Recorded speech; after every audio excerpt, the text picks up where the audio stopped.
Our next guests here in Berlin talk about the research behind the display business. Always fascinating information about where that end of the consumer electronics business and others is headed. And we're delighted to welcome the president of the research group DisplaySearch, Paul Semenza. Hey, Paul, welcome into Tomorrow. How are you? Thanks, Dave. I'm doing well. Glad to have you with us. And the director of European research, because he has that European accent. It would be Paul Gray. Hey, Paul, welcome back. Hello, Dave. Good to be back again. Yes, indeed. Glad to have you with us. Certainly a lot of big trends for the consumer electronics business this year, no exception. What are you guys seeing initially as these big trends in CE?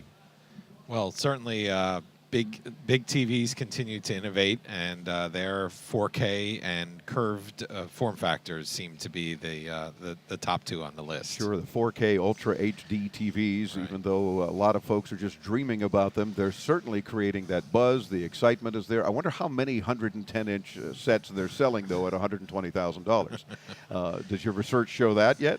Yes, it does. Yes, it does. We do count them, and actually all six have shown up, right? I think actually the TV brands have been very surprised about how much of a business is out there for these enormous TVs. Really? And probably that wasn't the case a few years ago. They're thinking, oh, come on, how big can we get? I mean, people are going to be happy with 46. All right, we'll go to 50. Now they're doubling these sizes, and they're realizing that it's paying off. Yeah, I think one of the really surprising ones is that when we went to thin bezels, then you realized you could get a lot more screen in exactly the same space. Yeah. And consumers are quite happy going up 10 inches every time they replace. So that seems to be kind of the sweet spot, if you will, 10 inches.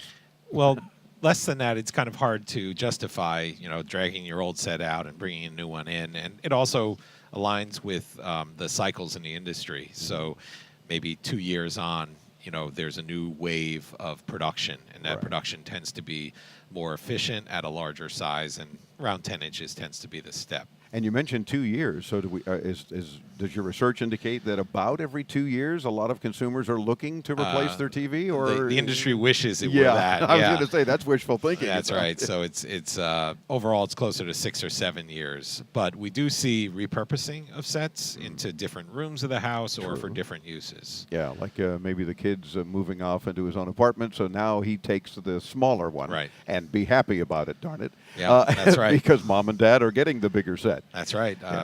My son just moved into college, and his roommate brought a 32-inch set with him. There you go. Never happened when I was in school. That's right. Exactly. I never had that luxury either. Must be nice, so be thankful. Yes. And kind of take it from there. Why do you think we're seeing so much in the way of curved TVs? People are saying, okay, that's cool, unique, it's something different that we haven't had.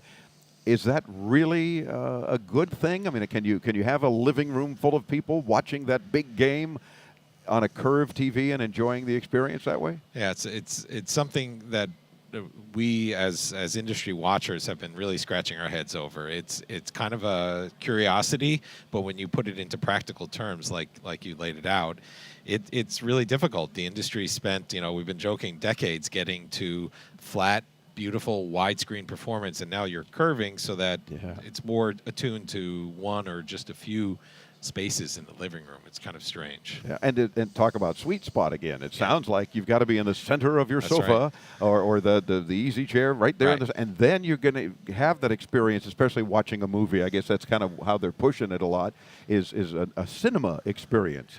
Although, how many cinemas do you go to that have a curved screen? But I guess that's kind of what they're trying to bring out. So does your research then say that the excitement is there, but maybe the actual purchases won't be as much as the industry hopes? Yeah. I think the way to think of it is we're talking about the high end, and this is somebody for whom a TV is more than just a functional thing to watch moving pictures on.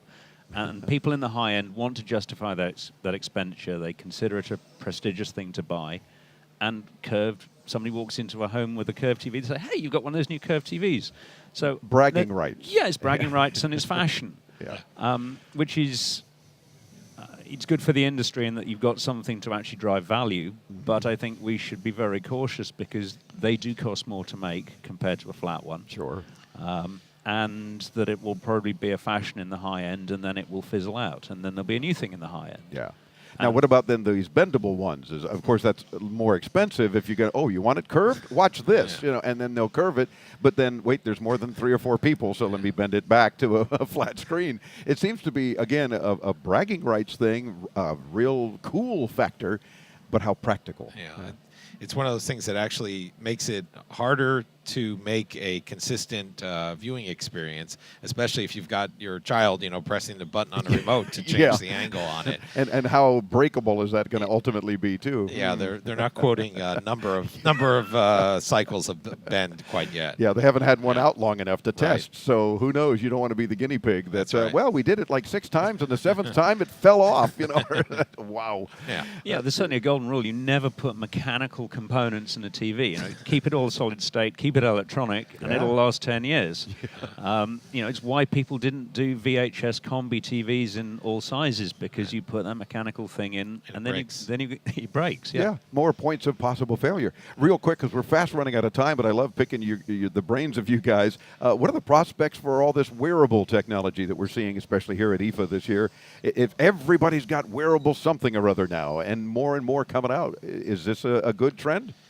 Well, it's a great trend for anybody who's developing content or communications technologies or memory or these things. It's all part of the Internet of Things concept, where basically we have millions and then billions and trillions of sensors around the world, all communicating and feeding back information. Kind of scary. Yeah, a little bit. I think the value proposition for the consumer is being developed. Yeah, okay. So a lot of folks are seeing some of that value, but maybe not so much about the sharing end of it.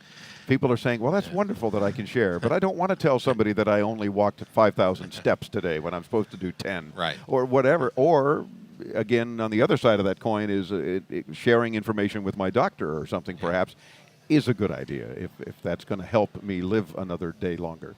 Well, I think part of our research indicates that things like medical could ultimately really be a sustaining trend for the wearables industry in an appropriate fashion. Yeah, it's really surprising what you can find out about people and just by measuring some very simple things.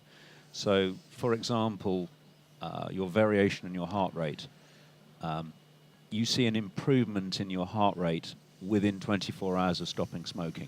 Oh yeah. Now, if you're going to do, measurable with a little wristband. Now, and if that'll help save a life, it's absolutely worth it, right? Absolutely. And when you think about, smoking is probably the most difficult thing to give up, then something that can motivate that with really attractive apps and things like that, and tell people when they're conforming, that's really powerful. Really, really powerful. And, of course, we thank both Pauls for joining us, because we're just flat out of time. But next time we've got to talk more about all sorts of things. You'll probably be at, this other show in January, too, right?